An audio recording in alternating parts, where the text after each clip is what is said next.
Epione pain management and regenerative centre. ఇక మీ నొప్పులు శాశ్వతం కావు.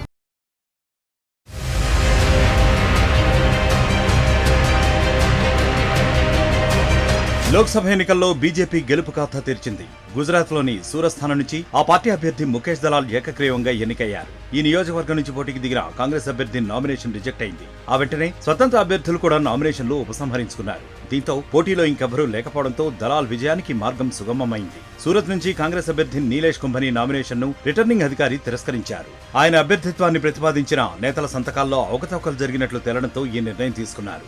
ఆయనకు ప్రత్యామ్నాయంగా కాంగ్రెస్ నుంచి వేసిన మరో నామినేషన్ కూడా చెల్లనిదిగా ప్రకటించారు. మరోవైపు ఇదే స్థానం నుంచి పోటీకి దిగిన మిగతా 8 మంది తమ నామినేషన్లను ఉపసంహరించుకున్నారు. నామినేషన్ల ఉపసంహరణకు చివరి రోజైన సోమవారం వీరంతా పోటీ నుంచి వైదొలిగారు. వీరిలో స్వతంత్రులతో పాటు బీఎస్పీ అభ్యర్థి కూడా ఉన్నారు.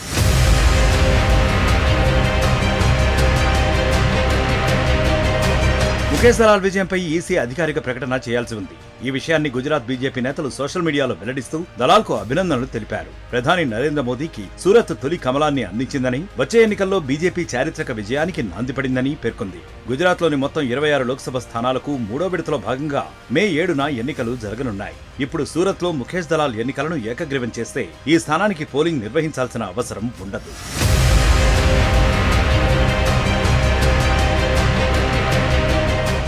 మరిన్ని వీడియోస్ కోసం ఛానల్ ని సబ్స్క్రైబ్ చేయండి. లేటెస్ట్ అప్డేట్స్ కోసం వాట్సాప్ ఛానల్ ని ఫాలో చేయండి. అండ్ లింక్ డిస్క్రిప్షన్ లో ఉంది.